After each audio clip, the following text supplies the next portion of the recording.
여러분 안녕하세요. BTBS bedtime 바이블 스토리 시즌 2 킹스 말씀으로 고고 시작합니다. 오늘의 이야기는 이 도끼 네 도끼냐 예요. 엘리사는 열심히 하나님의 일을 했어요. 그리고 엘리사는 많은 제자들을 가르쳐서 하나님의 일을 함께 준비했어요. 제자들이 점점 많아졌어요. 그래서 함께 지내는 것이 힘들어졌어요. 그래서 제자들은 엘리사 선지자께 자신들이 사는 집이 너무 좁으니 집을 하나 더 지었으면 좋겠다고 했어요. 그리고 집을 짓기 위해 각각 나무를 하나씩 베어 오자고 했어요. 그리고 나무를 베고 집을 짓는 그곳에 엘리사 선지자도 같이 가자고 했어요. 엘리사 선지자는 수고하는 그들과 함께 갔어요. 제자들은 집을 짓기 위해서 도끼를 가지고 나무를 베기 시작했어요. 그런데 한 제자가 도끼질을 하다가 그만 도끼를 깊은 연못에 빠뜨려 버렸어요. 그래서 엘리사 선지자에게 말했어요. 선지자님, 큰일 났습니다. 나무를 하다가 그만 도끼를 연못에 빠뜨려 버렸어요. 이 도끼는 빌려온 도끼인데 주인에게 꼭 돌려주어야 해요. 난감한 일이에요. 이때는 이스라엘의 가장 악한 왕조인 오므리 왕조 때였어요. 아합 왕의 아들 여호람이 왕으로 있었어요. 그런 때에 엘리사 선지자는 하나님 일을 하는 제자들을 훈련했어요. 이스라엘의 가장 힘든 때에, 영적으로 가장 큰 위기에 처했을 때에 엘리사 선지자가 한 일은 선지자 학교를 세우고 하나님의 일꾼을 키우는 일이었어요. 그 일을 더 잘하기 위해서 집을 더 짓다가 그만 도끼가 연못의 깊은 곳에 빠진 것이지요. 도끼 한 자루 물에 빠진 것이 뭐 그렇게 큰 일이냐 생각할 수 있지만 그 당시는 쇠로 만든 도끼는 아주 귀한 것이었어요. 구약시대에는 남에게 빌려한 물건을 잃어버리면 반드시 배상을 해야 했어요.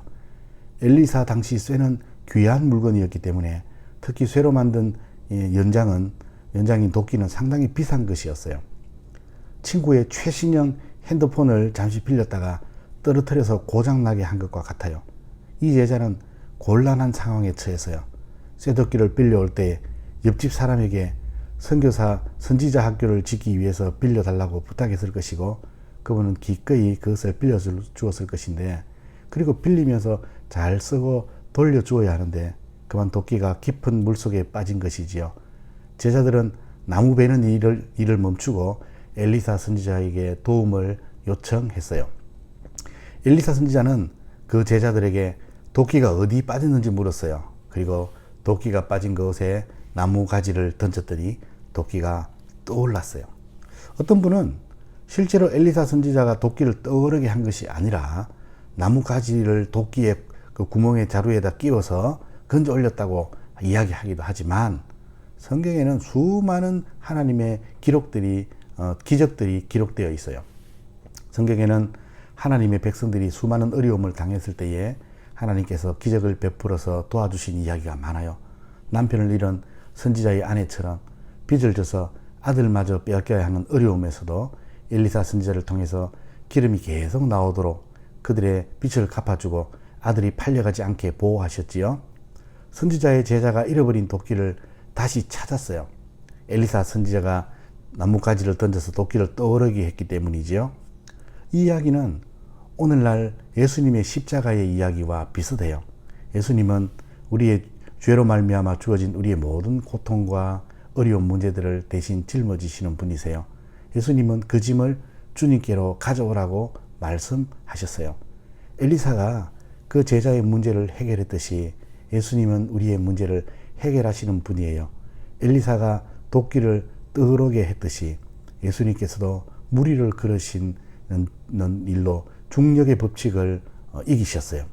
이것은 예수님이 자연의 법칙을 다스리는 왕임을 증명하는 것일 뿐만 아니라 십자가가 놓여지는 곳에 모든 고통과 모든 어려움 중에 있는 사람들을 건져주시는 분이라는 것을 말씀하고 있어요. 목사님이 기도하겠습니다. 예수님 감사합니다. 우리가 당한 어려움 가운데도 주님의 십자가가 놓여지게 해주세요. 예수님의 이름으로 기도합니다. 아멘. 오늘의 퀴즈. 엘리사 선지자의 제자의 도끼가 연못에 빠졌을 때에 엘리사 선지자는 어떻게 해서 도끼를 떠오르게 했나요? 여러분 오늘도 잠 잘 자세요. 안녕.